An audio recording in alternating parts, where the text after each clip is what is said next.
নমস্কার বন্ধুরা, আজ আমি তোমাদের নিয়ে যাব সবুজ ঘেরা এক ছোট্ট গ্রামে, যেখানে এক সাধারণ মেয়ের জীবন একদিন অনুপ্রেরণার গল্প হয়ে দাঁড়িয়েছিল।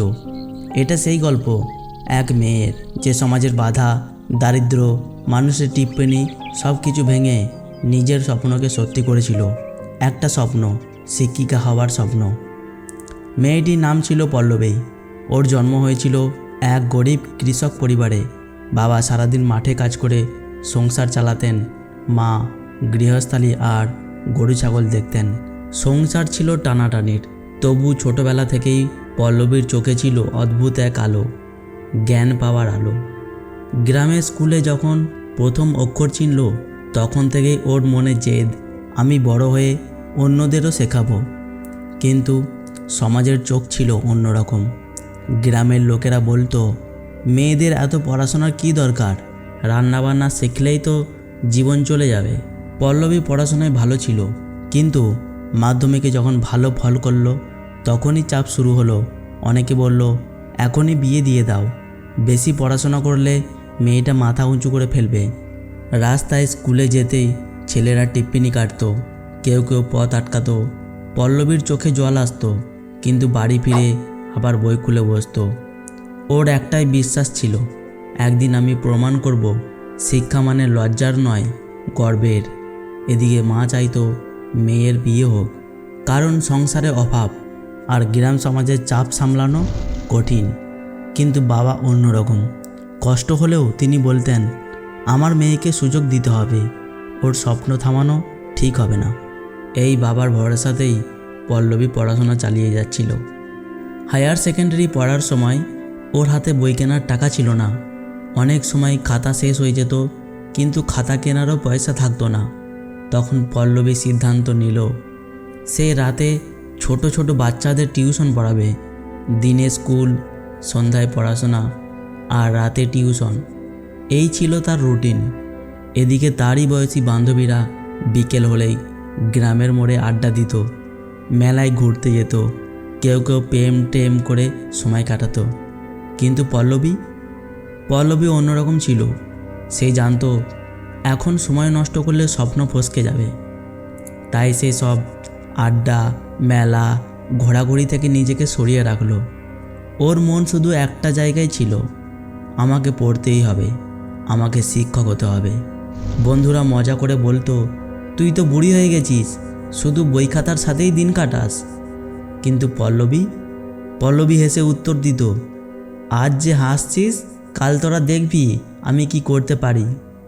গ্রামের অনেকেই তখন হাসাহাসি করতো। কেউ বলতো, দেখছো তো, মেয়েটা আবার টিউশনি করছে, এও কি কোনো কাজ নাকি। আবার কেউ তির্যক চোখে বলতো, বাড়ির যা অবস্থা, কোনো কাজকর্মে মন দে, না হলে তাড়াতাড়ি বিয়ে করে নে। তোর বয়সী মেয়েরা সবাই তো ঘর সংসার শুরু করে ফেলেছে, তুই একা পড়াশোনার ভেলকি দেখিয়ে কত দূর যাবি। তবে গ্রামের সবাই যে হাসাহাসি করতো তা নয়। কিছু ভালো মানুষও বলতো, আহা, মেয়েটাকে দেখো তো, কত ভদ্র নম্র স্বভাবের, আর পড়াশোনায়ও দারুণ। ও যদি সুযোগ পায় একদিন গ্রামের নাম উজ্জ্বল করবে। সেই টিউশনের টাকায় পল্লবী নিজে বই কিনল, স্কুল ফি দিল, এবং যখন খাতা পুড়িয়ে যেত তখন খাতা কেনারও টাকা থাকতো তার কাছে। একদিন গ্রামে বড় একটি সাংস্কৃতিক অনুষ্ঠান হলো। মঞ্চে উঠে এলেন শহর থেকে আসা একজন সম্মানিত মহিলা। তিনি আর কেউ নন, জেলার ডিস্ট্রিক্ট ম্যাজিস্ট্রেট, জেলা শাসক, নাম সুদেষ্ণা দেবী।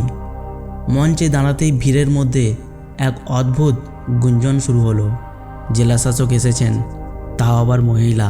কি আত্মবিশ্বাস, কি ব্যক্তিত্ব! সুদেষ্ণা দেবীর গলায় ছিল শক্তি আর উষ্ণতা। তিনি বলতে শুরু করলেন, তোমরা জানো, একজন মেয়ে যদি শিক্ষিত হয়, তবে শুধু সে নয়, তার পুরো পরিবার, এমনকি তার সমাজও আলোর মুখ দেখে। এই কথাগুলো যেন পল্লবীর বুকের ভেতর বজ্রপাতের মতো বাজল, যেন কেউ তার হৃদয়ের ভেতরে চাপা পড়ে থাকা আগুনটাকে হাওয়া দিয়ে আরও প্রজ্বলিত করল। সেদিন পল্লবীর মনে এক অদম্য প্রতিজ্ঞা জন্ম নিল, যাই হোক, যতই কষ্ট আসুক, আমি আরও পড়াশোনা করে শিক্ষক হব।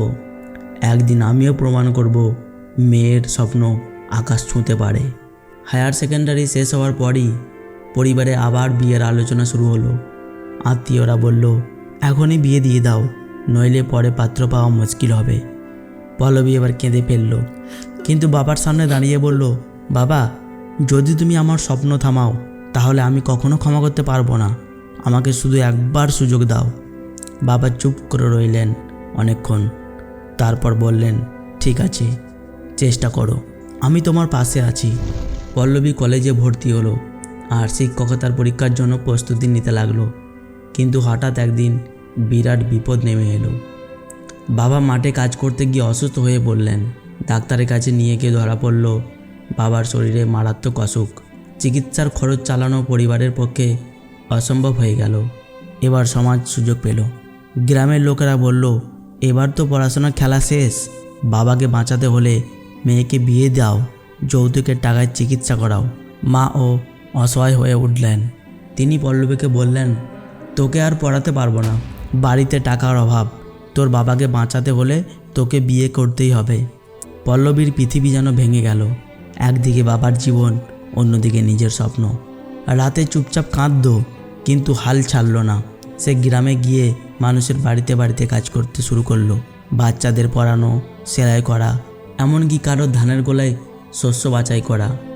যেটুকু টাকা পেত সেটা বাবার চিকিৎসায় খরচ করত। মানুষ বলতো, এই মেয়েটার জেদি ওকে শেষ করে দেবে। কিন্তু পল্লবী জানতো, জীবন যদি আমাকে পরীক্ষা নেয়, আমাকেও প্রমাণ করতে হবে। অবশেষে বাবার চিকিৎসা কিছুটা সফল হলো এবং একটু সুস্থ হলো। বাবা বললেন, তুই লড়েছিস বলে আজ আমি বেঁচে আছি, এখন তোর স্বপ্ন পূরণের পালা। পল্লবী চোখ মুছে বলল, বাবা, আমি আর থামবো না। সে দিন রাত পড়াশোনায় মন দিল, টিউশনের কাজ চালিয়ে গেল। কিছুদিনের মধ্যেই শিক্ষকতার পরীক্ষা হলো। পল্লবী খুব ভালো পরীক্ষা দিল এবং কয়েক মাস কেটে যাওয়ার পর শিক্ষকতার পরীক্ষার ফল বেরোলো। গ্রামের সবাই বলছিল, ও ফেল করবে, এত কষ্ট সামলে কেউ পাস করতে পারে নাকি? কিন্তু ফল ঘোষণার দিন সবাই হতভম্ব হয়ে গেল। পল্লবীর নাম তালিকার একদম ওপরের দিকেই। সে দ্বিতীয় স্থান অধিকার করেছে। আর এভাবেই পল্লবী হয়ে উঠল গ্রামের প্রথম মেয়ে, যে সরকারি উচ্চ মাধ্যমিক বিদ্যালয়ের একজন শিক্ষিকা। ছোট থেকে বড়, মেয়ে থেকে পুরুষ, সবার চোখে ছিল বিস্ময় আর গর্ব। যারা একদিন ঠাট্টা করে বলেছিল মেয়েরা কিছু পারে না, তারাই সেদিন ভিড়ের মধ্যে দাঁড়িয়ে হাততালি দিচ্ছিল। কেউ আবার অবাক হয়ে বলছিল, আমাদের গ্রামের মেয়েটা আজ সরকারি উচ্চ মাধ্যমিক বিদ্যালয়ের শিক্ষিকা। কেউ ফিসফিস করে বলছিল, বিশ্বাসই হয় না, এত বাধা পেরিয়েও পারল, সত্যিই পারল। পল্লবী তখন দাঁড়িয়ে শুধু হেসেছিল, চোখ ভিজে গিয়েছিল আনন্দে। বুকের ভেতর বাজছিল একটাই সুর, আজ আমার জয় শুধু আমার নয়, প্রতিটি মেয়ের জয় যারা স্বপ্ন দেখার সাহস করে। আজ পল্লবী শুধু একজন শিক্ষিকা নয়, সে গোটা গ্রামের তো বটেই, পুরো জেলার প্রতিটি মেয়ের অনুপ্রেরণা। যেখানে স্বপ্ন দেখাকে অপরাধ মনে করা হয়েছিল, সেখানেই সে প্রমাণ করেছে মেয়েরাও আলো চড়াতে পারে। শুধু চাই অটল মনোবল আর সাহস। যে মেয়েরা আগে ক্লাস 5-এর পর স্কুল ছেড়ে দিত, তারা এখন পড়াশোনা চালিয়ে যাচ্ছে। অভিভাবকরাও বুঝতে পেরেছে মেয়েদের শিক্ষার আলো মানে গোটা সমাজের আলো। পল্লবীর জয়ের গল্প আমাদের একটা বড় শিক্ষা দেয়, স্বপ্ন যদি নির্ভীক হয় আর পরিশ্রম যদি অটল থাকে, তাহলে কোনো বাধাই তোমাকে আটকে রাখতে পারবে না। এখন প্রশ্ন তোমার কাছে, তোমারও কি কোনো অসম্পূর্ণ স্বপ্ন আছে? কমেন্টে লিখে জানিও। আর যদি গল্পটা ভালো লেগে থাকে, লাইক করো আর শেয়ার করো বন্ধুদের সাথে। ধন্যবাদ।